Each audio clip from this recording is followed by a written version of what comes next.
show. Good. Good. See, now while you're here, come and say hello. Introduce the baby. Oh, Jersey Lane, here she is. Check her out. Isn't she beautiful? Oh, see, that was worth the wait, wasn't it? Yeah.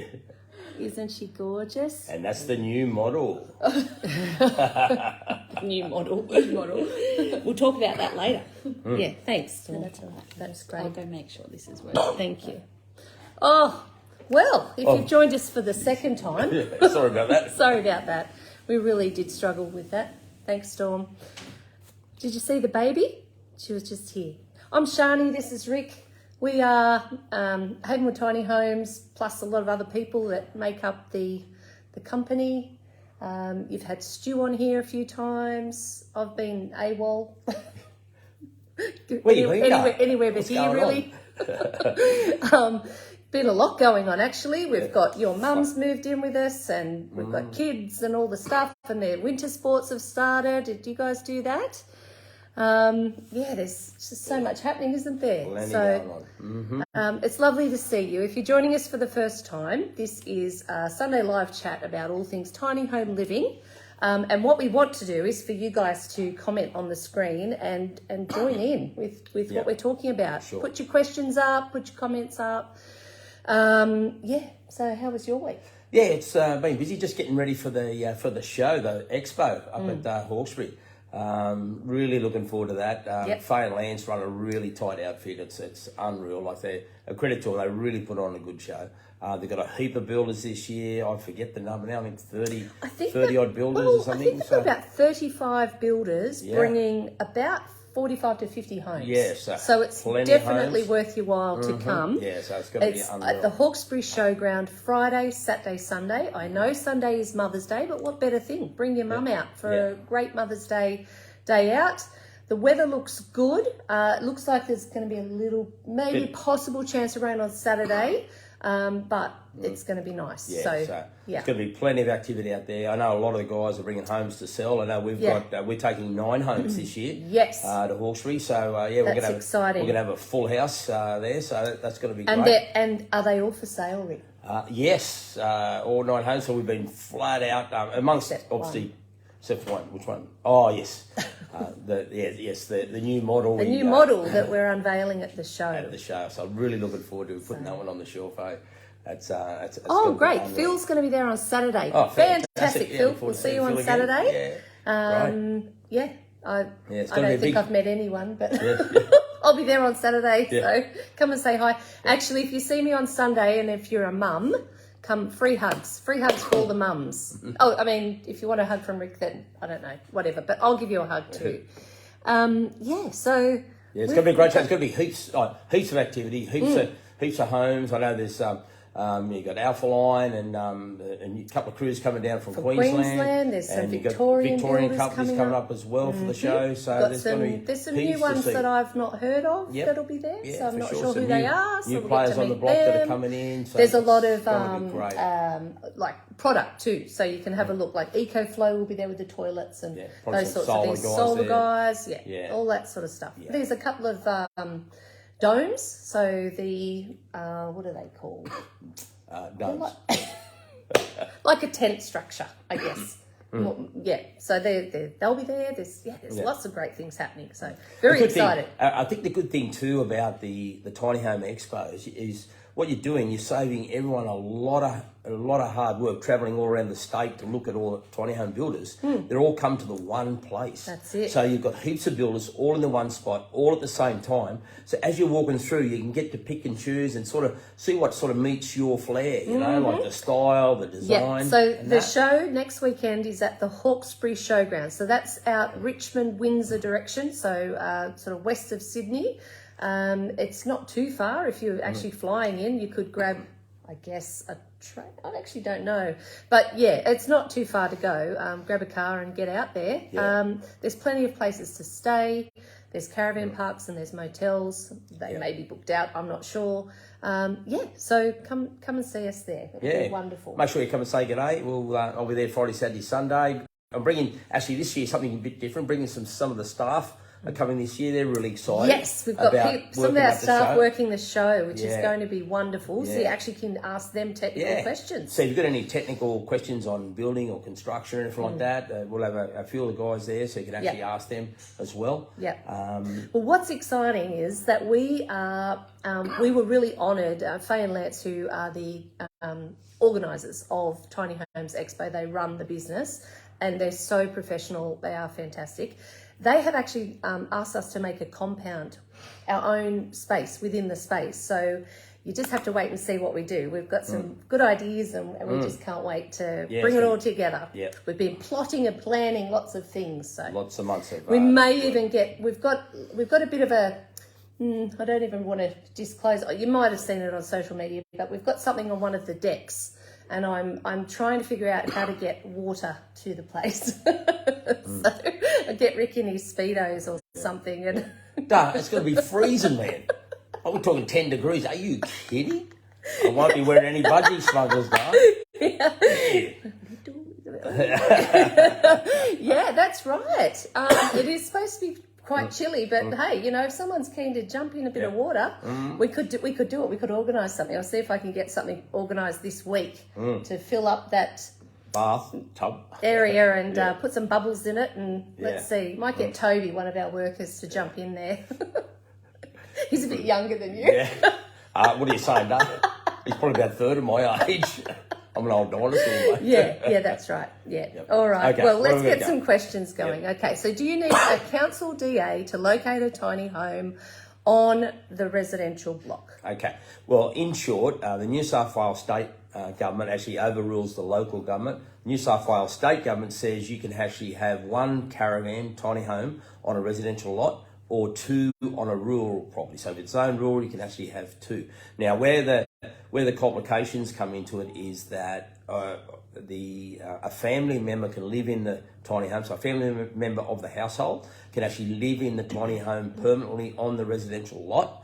However, if it's a random guest or someone that's not part of the family, the rules are, most councils, they have their own rules then from the state government, which then says you can have random guests come and stay 60 days, no more than 60 days of a year, and no more than 2 days in a row. Yeah, and that's paying guests. That's paying guests as well, yeah. So, but you can actually set it up legit if you want to get a DA and actually get your tiny home approved as B&B accommodation. I know now that the state government is starting to really encourage this with local councils. So you just got to keep going and don't give up and just get it across the line, because that's the money shot. The B&Bs are definitely Mark Lawrence said he's coming to see you in your budgie smugglers. Oh, budgie smugglers. Look, whatever it takes to get ticket sales, really. I mean, he actually...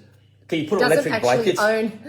He doesn't actually own cozies because he likes to swim in the wild, if you know what I'm saying. Bear it all. But it's not. We don't need that. We don't need that. We don't need that. We don't need that at the show. That's too much information. That's not. Way too much information. If you need to sell tinies, you'll do what it takes. Okay. What's the best? What? What do they say? Don't need to go there. Don't go there. It's afternoon. What's the best ColourBond colour to blend in with the Australian bush? Oh, there's a couple of colours. Hey, we started off, Havenwood started off with the woodland grey, which really is designed for the Australian outback in amongst the gum trees. Is that a song? In amongst the gum trees. Another great colour is the monument colour. Both of those colours work really well in amongst the Australian bush. If you want to blend in. If you want to sort of blend in and sort of be a little bit camo. Sounds like Good Morning Vietnam. Yeah. They're probably your best two colours, Woodland grey and the monument, I reckon, for sure. Right. But you know what? Our clients have used almost nearly every ColourBond colour that there is. Yeah. We've got Jasper coming.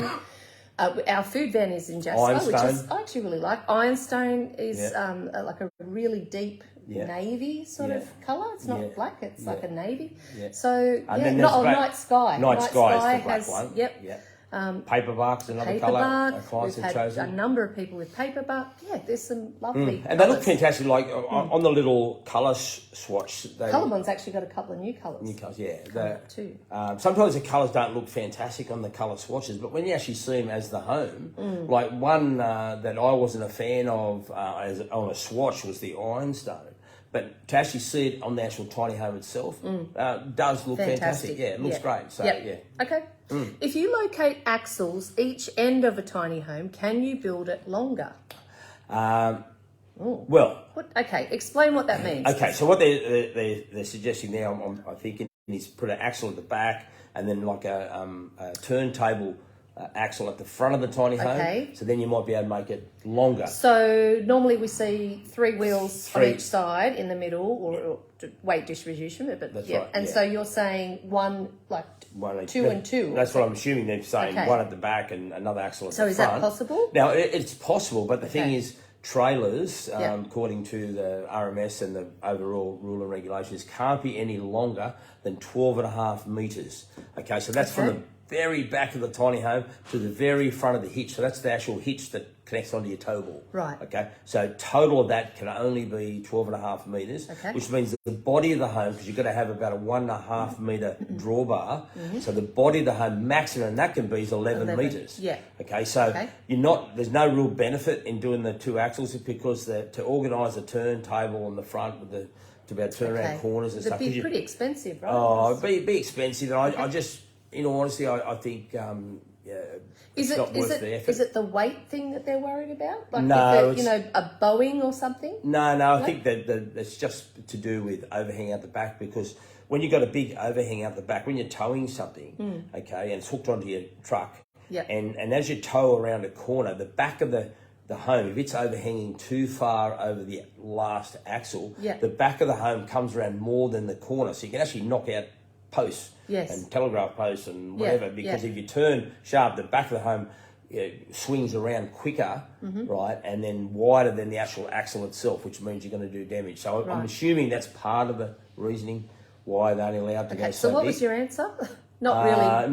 There's no real benefit. Okay. No real benefit in doing the axle at the front. Long story short, no. Okay. Are you taking an Elliott model to the Hawkesbury show? Yeah, for sure. That was the one that went to Melbourne. Down to Geelong, down in Melbourne. Yeah. I was so stoked about the result. Travelled really well. Travelled well, towed like a dream. And the Elliott, 8.2 metres long, 3 metres wide, 4.6 high, with the awning and the deck on the side. This is the one with the 2 corner windows. Yeah, with the corner window. So with the corner wraparound windows. Yeah. Okay, fully furnished, 4.38 tonnes. Now that included ball weight. I was so stoked. I couldn't believe it. I thought, wow, here's a unit that's so big, so huge, and effectively 3 bedrooms, fully furnished. 4.4 tonnes. Yes. Wow. So, including ball weight. And the exciting thing is that every home at the show is furnished. Not totally, but furnished. And the sale prices will include everything inside it. So you can literally go to the show on the weekend. You can buy one of these homes and we can deliver on Monday. Yep, that's right. Straight to you. We're selling them out. We've got so many new models that we want to do. So that's right. They're out the door. So and if you want to save yourself also delivery fees at the show, especially the about little one, 4 or 5 of the homes that we're taking are actually only 2.5 to 3 tonnes. So you can actually tow them away with a normal 4-wheel drive. That's it. Bring your 4-wheel drive. Buy on the Saturday, Sunday, come and pick it up on the Monday and tow it home. So fantastic. Beautiful. And then what we're going to do is do so normally when we deliver a home, we've got people there helping to set up and doing all those things. But so if you buy a home on the day, we will come and check on your house and make sure it's all, everything's good when you get there and whatever. So, because if it's people have been walking through it, so we've sort of thought about that now. What if, there's a scuff mark on the wall or something like that? I think what we'll probably do, we'll probably actually have just a blanket discount of about $500 for clean it, even for a clean. Yeah, because we'll obviously give it a clean at the show, we'll dust them off at the show. Yeah, but there might be some. But just if you do buy at the show, obviously we're not going to take them all the way home just so we can clean them. Yes, but we'll actually give you a discount, $500 discount good stuff. To pay for a professional cleaner to come in. And, okay, next question. People mustn't watch the previous lives because these are all very similar. I've answered them so many times. Do you do skylights? Now, with the skylights, in our pitched roof models, we'll do skylights, but I will not put skylights in the flat roof models. Main reason being, you're going to absolutely fry yourself in summer. The heat, the sun, the direct sunlight straight into a skylight, is just going to defeat the purpose, and you'll regret the day you do it. That's why I just don't do it, because I know what the sun does with flat skylights. The other big issue that you can actually have is condensation. When you've got flat glass inside with the hot air rising, what you can actually do is get condensation on the inside of the glass. So that going to bed at night time and looking at the stars is not going to come into play, because you'll be looking at moisture, condensation and dripping on your forehead. So I think you've got to defeat the purpose. I think it'd be better to stick a picture of stars up there or something. Yes, you know? yeah. So, not much night gazing in Australian climate. I just won't do it. You can do it. I think there's companies that do it, but I just won't do it, because I've seen the repercussions of what can happen. So, and I don't want people to be So you could do unhappy. it after. You could do it after you buy ours. Yeah. Can we select your corner wraparound window, which is in the Elliott, in another model? So in the Charlo model or... Yeah, for sure. We've actually just introduced that onto our optional extra list, is our wraparound windows. I was really stoked with this. This was it was a bit of a plan in a can, Rick, for the Geelong show. I thought, I just had this vision. I thought, Geelong, I need to spark this up a bit. Like, there's some really sort of trendy hipster dudes down there. Is that right? Yeah, okay. so I'm thinking... And so what, at the Hawkesbury they're not? Or well, what are you saying? Well, they'll be there. What are you trying to say? No, they've got to be there as well. Are we in New South Wales just don't make the cut or something? Yeah, no, they're coming late. They are coming. And this wraparound window, I was so stoked. Firstly, the way it travelled, transport-wise, travel like a dream. No problem. And the way it all come together, they actually, when we install the glass, the quarter glass windows, just to tell people what it is, what I'm rattling on about, is the windows actually made at a 45-degree angle, so they join together, and then they actually get sight glaze. We actually, the window firm sends a guy out and they actually sight glaze in the windows with a silicon joint in the actual glass itself. Internally, just to support the floor and the roof, we put a powder-coated aluminium post, which is monument, the same colour as the window frame, so it sort of disappears.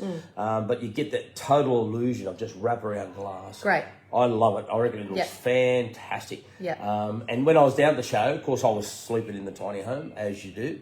Do I have to do that on the weekend? Yeah. So where am I sleeping? And it was just gold. Like, I'm waking up in the morning just like, wow, this is unbelievable. So if you've got the right setting for the this wraparound glass, I definitely recommend it. So in short, it's on our optional extra list. You can add it actually upgrade. So you take out a window and put in another window. We put in those windows. Terrific. So actually, I was just, while you were talking, I was thinking about just for our clients, the people we're working for at the moment. So all of you know that we've had issues around our kitchen cabinetry installation. The company that we use, which we love, so the owner of that company passed away about... was it Christmas? Christmas time. Benny was in his early 80s. Early 83 years old. And worked his whole life in that business. And so, of course, there's a transition period. So family and new CEOs, people coming in. And so it's all starting to get better now, but we have had to wait. And that's why we've got a bit of a backlog of some of our clients. Not getting delivered. Not getting delivered straight away because we're waiting on the kitchen. So, but in saying that, we've just had speaking to the right people with the new CEO and the main men in there, they've actually now committed to giving us one kitchen a week, which ultimately will help us keep up with the And people demand. say to us all the time, well, why don't you just start your own cabinetry area in your factory and all that? So that's not, we want to focus on what we're doing. Yeah. And we've got great suppliers, and a big part of our business is to collaborate with other suppliers and other trades in our area.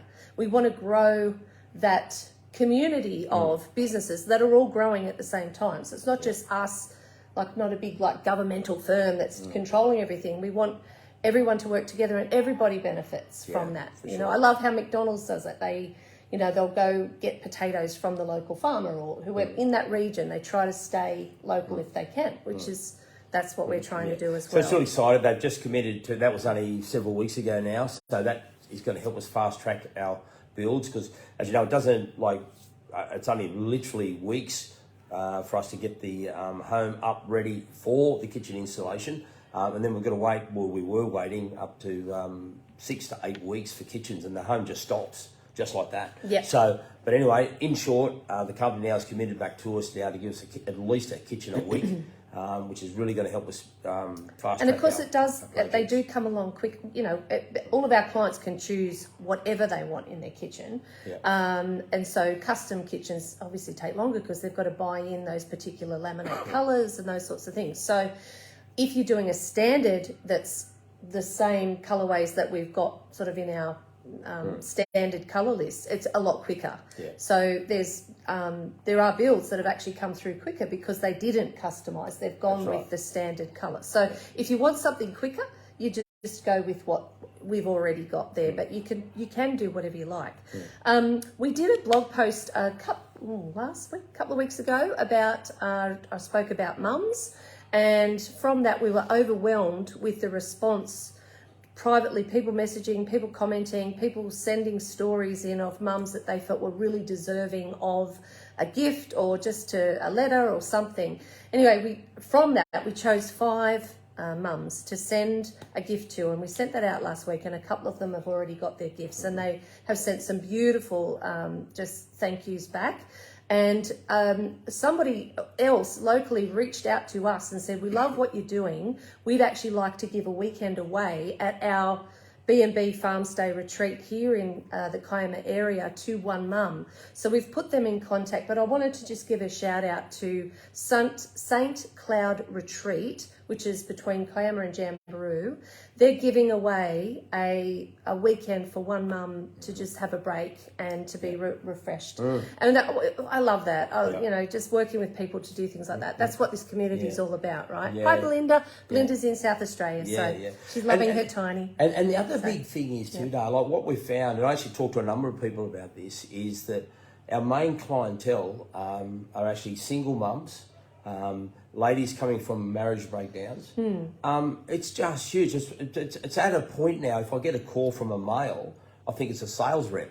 You know, so it's just incredible the amount of ladies that are actually exploring and looking and getting into the tiny house movement, because I think what it is that they've come out the back end of a marriage with only a handful of dollars, and they don't have, you know, they don't want to keep working for the rest of their life, and they don't have that male there to support them anymore, so they've got to support themselves.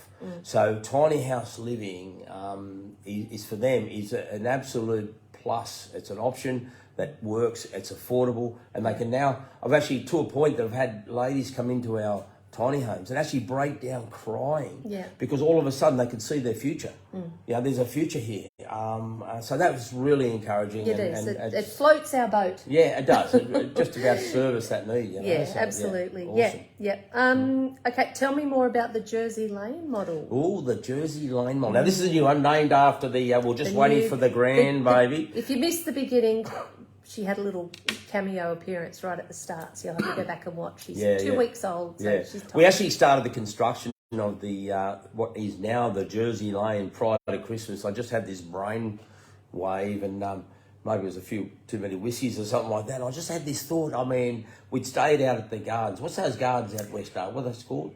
Out the west? Mayfield Gardens. And we stayed in the these glamping tents with just canvas. Okay, so just canvas tents on the ground. Now inside it, all there was a queen size bed, and that was it. Nothing else.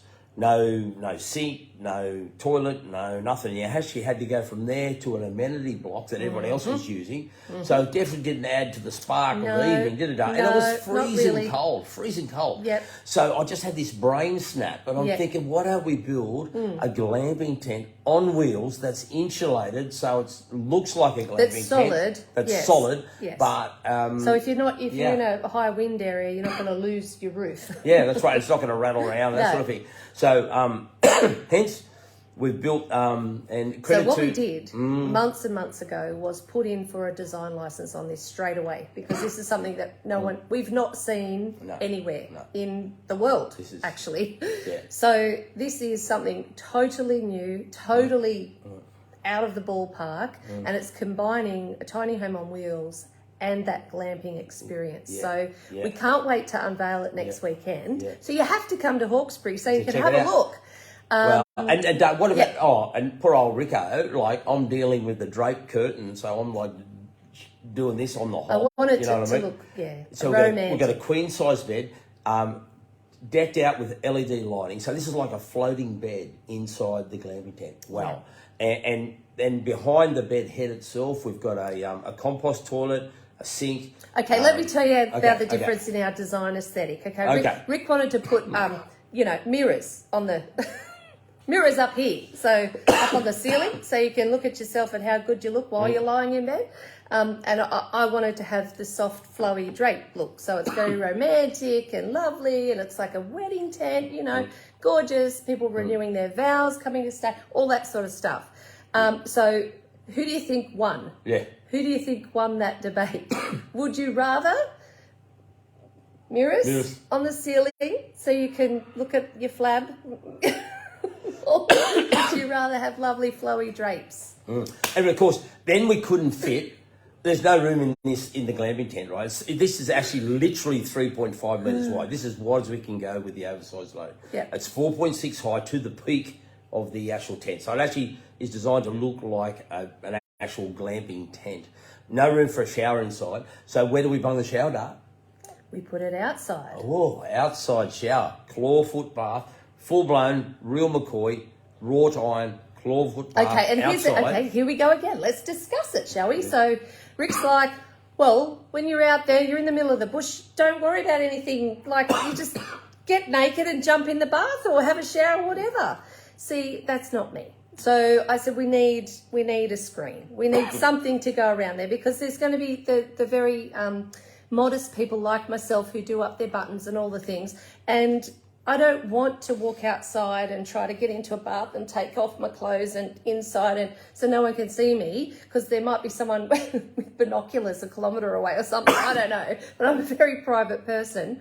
He doesn't care. He'll just stand up. So we've designed a screen that will go around this bath. We can't wait to show you. I love it. Shower curtain just above. I think this is something that you could use just in your own house, like these shower screen thing that we've designed. I think you could actually use it on your back deck in a home if you're not doing a tiny house. So and this it's very exciting. And the Jersey Lane also, it's air conditioned, right, as well.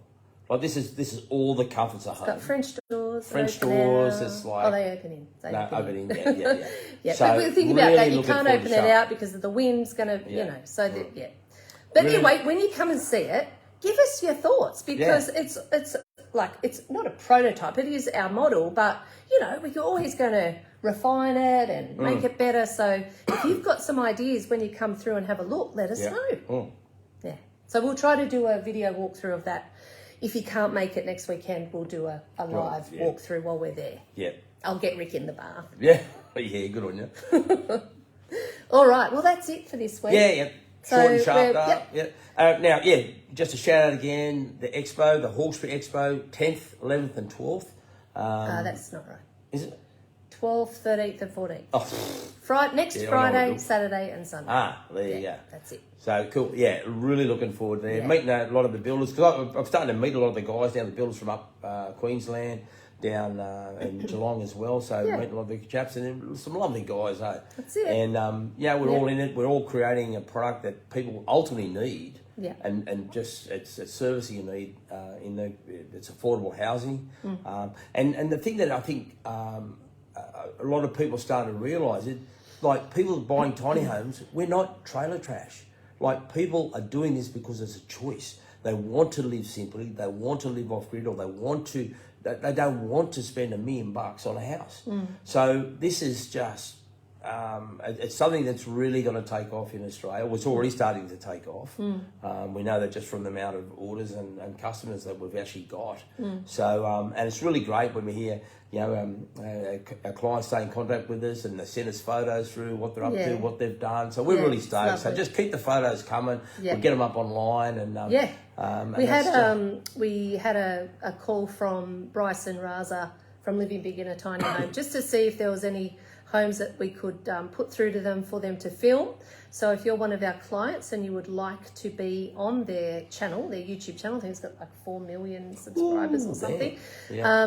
We haven't. Oh, you've met Bryce and Raza. I haven't, but they're lovely people. So if you want to be filmed, please reach out if you're a client, and we'll put you in contact with them. So All right, well, that's it for this week. That's it. We're See done. you later. We won't be here next weekend because we'll be at the show, but we'll do some live Yeah, videos at the show. for you. Yeah. Okay. That's it. Bye. Uru.